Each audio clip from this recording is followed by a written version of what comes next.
So today I'm going to be making the video I have been promising for a while, and it is about the New Age spiritual movement.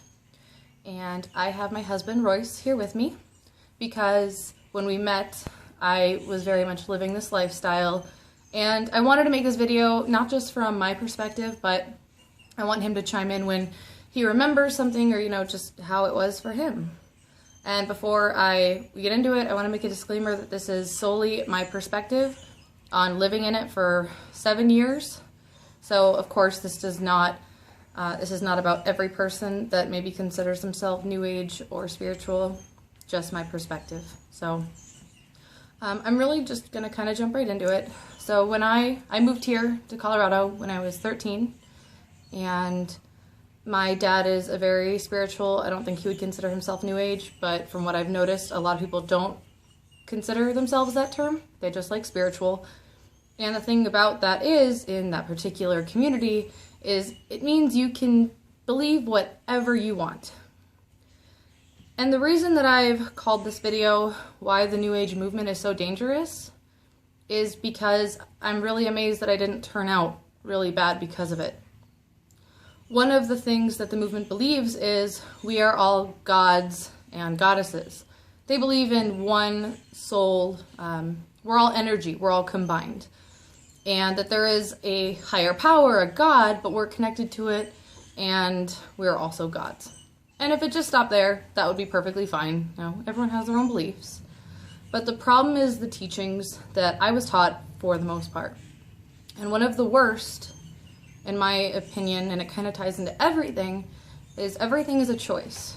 Now, I don't mean, how you choose to cut your hair, where you choose to go grocery shopping, how many kids you choose to have. I mean, if you are raped, that is your choice as a person. And you chose it at some conscious level. Your soul chose it before you were born. Everything that's laid out, your soul and your consciousness, you chose that. And growing up as a teenager who is very, very, already going very rebellious, and I'm easily influenced, that was a very interesting thing to hear. When I was 14, I was molested by a very much older man, and I'm not sure if I was raped, so I just say molested because I was unconscious for most of it. And constantly hearing how everything we choose is a choice, every single thing, I never reported it, because when you're young and you're told that every day, it makes you think that it was your fault. Now, even with murder, with the family you're born into, before you went into that body, your soul, you chose that. And the reason I think it's so absolutely detrimental is because a child that's born into a sexually abusive, a physically abusive, an emotionally abusive family, they're saying that you chose that because it's just part of this life. It's just, for whatever reason, that's how it is. Well, and one thing that I noticed very much when Albany and I first met is she would talk about how we all have free will to do whatever we want and this, that, and the other thing, and then she would turn around and start spouting off kind of what she just described, as everything that happens in our lives we've already predetermined before we were even here, and it's already laid out. And so that was a big contradiction that Albany was very sucked into, was, we have free will, but everything we do is already planned out, and those two just don't seem to work. And you can see where it would turn a teenager or even an adolescent to a very, very low point in their lives as far as self-esteem goes. And it was apparent when Albany and I first met that she may not have been at her lowest point of self-esteem, but she was pulling herself out of it because of this mindset. One of the things that's really big, and I'm just going to say New Age through this, is The Secret. And now many of you may have heard of The Secret, whether it's you read the book or seen the movie.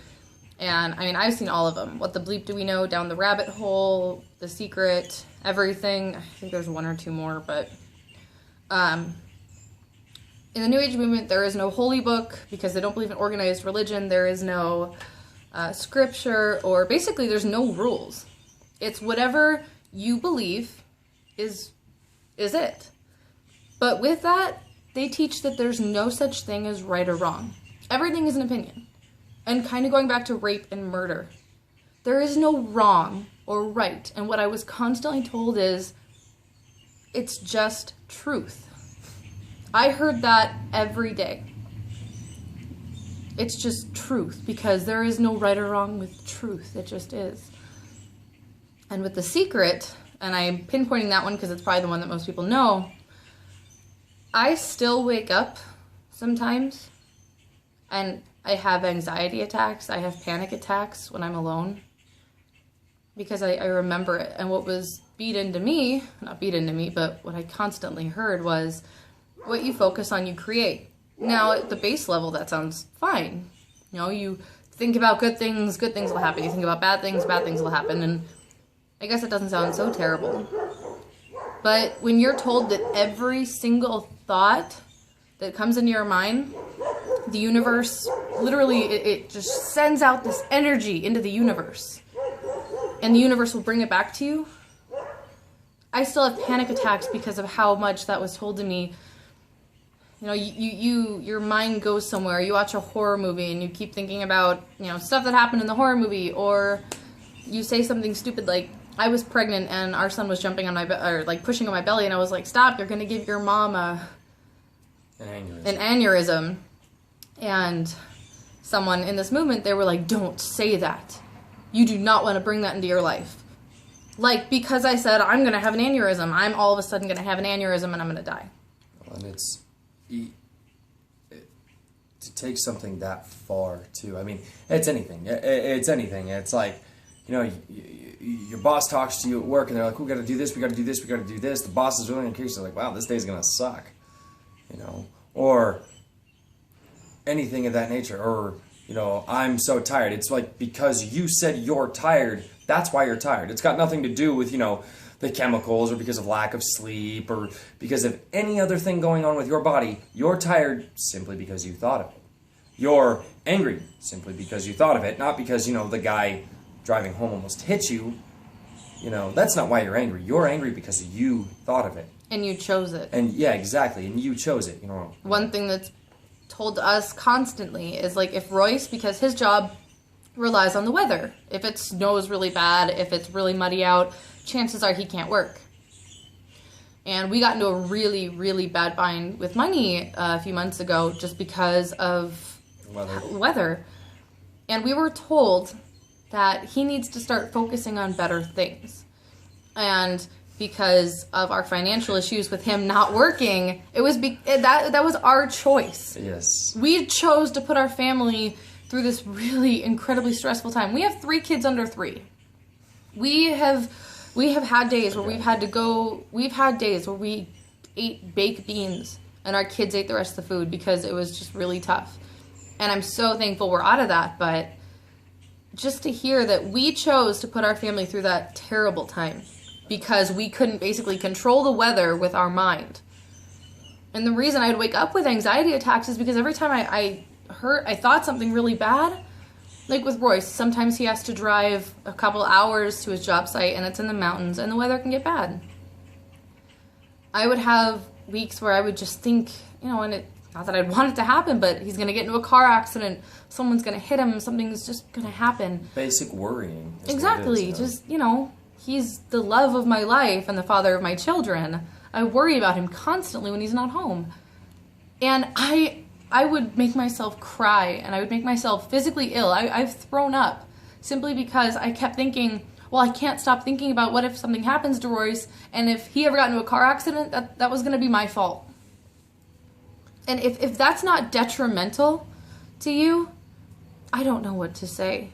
And what I'm talking about right now, this video is almost at 10 minutes, so I do want to cut it a little shorter, but this is literally the tip of the iceberg with this movement. If I may interject before we Go go, ahead. one thing that she touched on lightly earlier is it's all about truth. It's all about personal truth. So whichever true to you, that's truth. It's still truth. And the biggest contradiction that I see there is that it can't be truth, because truth is fact. Fact has variables and common denominators that all come together to make something one organized fact, to make it truthful. And with this movement, it's personal truth. Oh, well, you can do this, and then you can do something completely different that contradicts your truth, but it's still truth. And knowing people that we know in this movement, we've seen it personally and firsthand. There seems to be no accountability. There seems to be no interest outside of self. There's no self-sacrificing interest. I mean, when one of the people that we know, when we first got pregnant with Eden, we knew about, and one of the people that we know, they came up and they're like, well, you're going to need to be selfish now. You're going to have to become so selfish, and you have no, and having kids. Wait.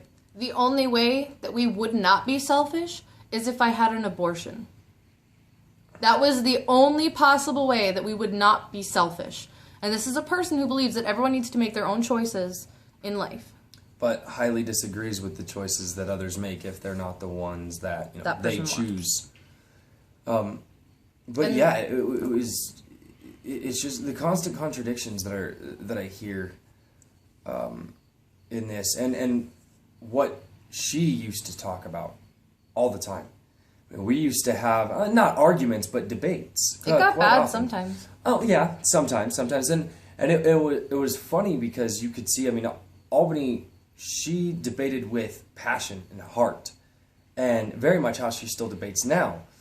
But the factual process wasn't there because of, I guess I'll call it, the indoctrination. And when she would come at me or some friends of mine, we'd say, okay, no, that sounds nice, but let's back up a second. Let's start bringing fact instead of fiction into this. Oh, you know what? I know this video is going to be longer, but I do want to bring up one more story because it was actually, we made this video yesterday and something happened and we had to remake it. Death happened. When I brought up my molestation, that was basically not about a year after I moved to Colorado. Years later, when I was 17, I dated a guy for a year, and at the end, on and off, and there was absolute rape involved in that one. I was raped, I was hit, I was beat, and I don't know why I stayed with him, and if I could go back, I would absolutely change it, but skipping a lot of the bad stuff in the middle, when he and I were hanging out at a bar one night, and I was actually going to break up with him because I had had enough. I just realized this is not okay, and I do not need to stand for this. And I was going to do it in a public place because I was worried. And before I could break up with him, he proposed to me with this massive ring. Like, somehow he was big on buying stuff because that somehow made it better. Compensation. And I looked at the ring, and I set it down, and I just said, I'm breaking up with you. Because there was nothing else to say. And, stupidly, I drove him home. I should have made him take a cab, but I drove him home. And he asked if I would just come inside for, just to talk. And I figured, sure, why not? Which, looking back, knowing his past, I shouldn't have. And he ended up, taking a hammer to the ring and, throwing it in the fire. And he locked the door. And he raped me. And I ended up making a comment about myself because I was so psychologically messed up that I was trying to make myself laugh. And he backhanded me and then just kept hitting me. And the next day I told someone who is New Age and spiritual what happened. And the reason we're just keep saying this person or these people is because I don't want to bring that upon a single person. No name But, dropping. right. But this person should have absolutely called the cops. But instead, they just asked who I had told and not to tell anyone. At that point, anything that bad that happened to me, everything, I didn't tell a single person, whether it was drugs or a lot of you know that I had an abortion when I was 16.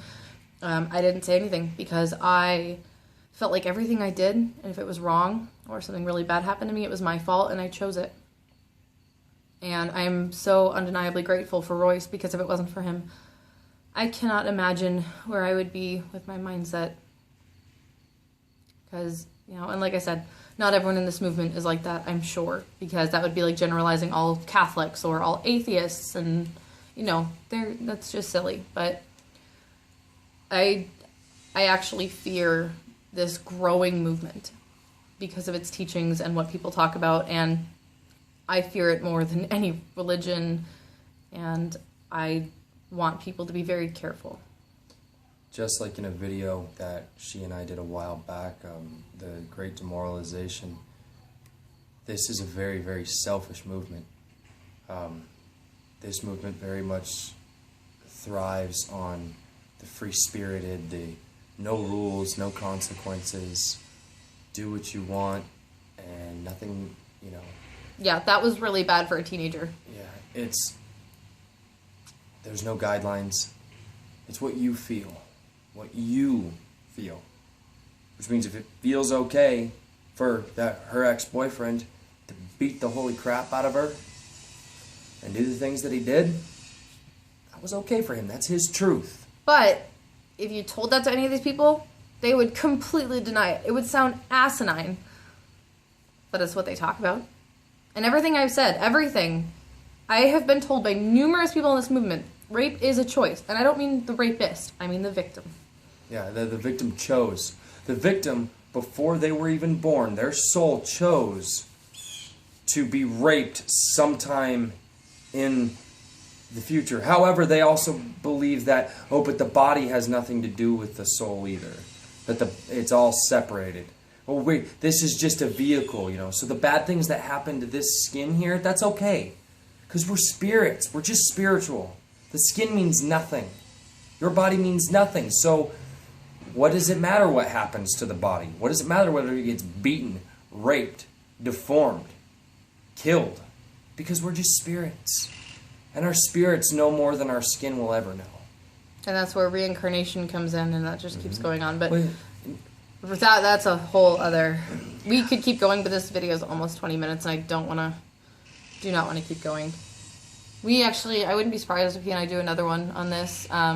Honestly, if you guys have questions, that would be probably the best. Yeah, if you have questions about the New Age movement and what I experienced, not judging everyone else, but just what I went through for years and years, I would love to hear them.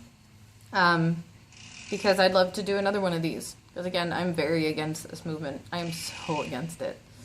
So yeah, thank you guys very much for watching. If you've gone 18 minutes and 30 seconds, thank you for being part of my video. Absolutely, thank you guys for watching, and hopefully we'll see you again. Bye guys.